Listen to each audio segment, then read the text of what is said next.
Господине, да не ве разбудив. Не спијаме тама работа, ќе спијам во паркове, не бе, онака притисоцива нешто од време, и так. Кратка анкета, може? Добри ли сте, добре? Одлични. Супер, може бе, како не? Јас сум ти тата мата за све, праши што сакаш. Ајде баш да видиме. Ај. Се почесто читаме вести за тоа како млади луѓе се пресметуваат и користат ножеви, метални боксови и така натаму. Читам и се чудам на паметот. Сега може ќе ти делувам старски, ама во мое време пред искачање се знаеше што беше процедурата. Бе. Значи идеш у ВЦ па се тушираш, се бањаш со сунгерче, се триеш, ова, она, после тоа се бричиш, па ќе се дотераш па парфемче под мишки, парфемче под дувце и во джеп обавезно ставаш презерватив. Случајно ако ќариш некоја женска да имаш заштита. Во денешно време под джебови вие младите знаеш што ставате? Ножеви ставате. Не презервативи. Ја не можам да сватам вие кои искачате во град, со која идеја искачате? Да се тепате или да бркате девојчиња? Изгледа да се тепате. Лудило, ајде молим те, глупост. Пругата од Табановце до Гевгелија ќе се реализира со кредити од банки, а не со пари од Обединетото кралство. Ама чекај се, не ли е тоа логично? Па ти што очекуваш дека владата на Британија ќе ти даде пари, па владата на Британија не е банка? Значи, ние ќе си земеме кредити од банка, ќе ги направиме тие проектите, патишта, автопатишта, ово, она, а во суштина Британија што ни е на нас? Она ни е гарант дека ќе ги вратиме кредитите. Народски кажано, британците ни се жиранти. Тоа ли е добар договор? Нормално бе, супер е договорот. Пази, ние ако идевме сами, кредитите ќе беа неповолни, пошто нели мала држава, ово, она, такви какви што сме сега, јебе. Тоа е. А вака, кога жирантите се британците, цел свет ќе искрши нога бе да ни даде што поише кредити. И ние ќе ги направиме проектите со помали камати. Ќе си ги враќаме 20-30 години, ама каматите ќе бидат помали. Фала на британците. Мендух Тачи пак е во игра за проширување на владеачкото мнозинство.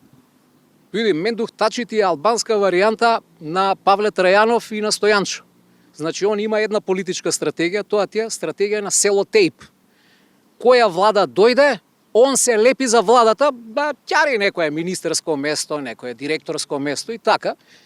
Тачи така ќе функционира до пензионирање, а после ќе пишува мемуари. Потрошувачката коштичка рипнала за 2000 денари, велат од ССМ. Па добро да нема страшно, ќе штедиш и готово. Како да штедиш кога за кило сливи се потребни од 150 денари па нагоре? Па не мора да јадеш сливи. Добро, еве цреши. Ама чекај, зошто воопшто да јадеш овошје? Овошјето предизвикува киселина во желудникот. Месо нема да јадеш или ќе намалиш за тоа што го качува холестеролот у крвта. Лепче исто ќе намалиш затоа што гои. Сирење и млечни производи исто ќе намалиш заради тоа што предизвикуваат калцификат на коските и тоа све ќе намалиш и ќе трошиш помалку пари и ќе си имаш уштеđевина. Тоа е тоа, просто е. Добро, од што да живееме тогаш, од воздух? Не бе дечко, од љубов. Па и за љубов треба пари, па еве да искочиш во кафана да ја однесеш девојката на вечера, треба пари, да ја купиш поклонче, исто така треба пари. Се тоа кошта. Абе дечко, на вас младите цело време у памет ви е сексот, не бе на таква љубов. Мислам дека треба да имаш љубов према владата и према ВМРО ДПМН. На таква љубов мислам. Според новиот министер за здравство, паркингот на клиничкиот центар е рак рана и прво треба да се прават длабоки анализи околу тоа, а после да се изнајде и трајно решение. Они 30 години прават длабоки анализи и 30 години најдоа решени. Сега јас имам предлог, значи за промена они да направат една плитка анализа и да ги засукаат ракавите, а од длабоките анализи се офајдивме ептен. Доколку се затвори Ормудскиот теснец, преку кој се одвива 75% од трговијата со нафта во светот, цената на нафтата може да порасне до $400 по барел. Па со други зборови, тоа ќе значи голема економска криза, зголемена инфлација, подигање на сите цени нагоре. И затоа тргнав сега да си купам точак и би ги советувал вашите гледачи да си најдат алтернативен начин на транспорт, бидејќи како што се движат работите во светот, светот оди кон голема нафтена оскудација. Русија представува директна закана за Унијата порачаа од Брисел. Ето, светот е на раскрсница, сојузите се веќе формирани и никој не знае каква ќе биде завршницата на оваа драма. Сега, Европа е сојуз сам за себе. Овој Трамп не може да ги смисли европејците, освен енглезите, и си тера своја политика. И додека Израел и Иран се рокаат, Путин ја притиска таму оваа Украина и не е заинтересиран воопшто за, кажи го, за европејците. Додека кинезите си стојат од страна и чекаат завршница.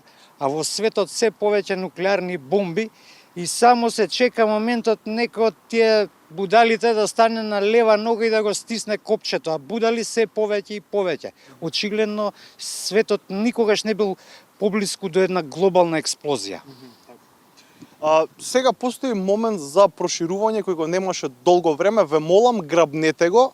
Ова е пораката на данската министерка за европски прашања Мари Бјере.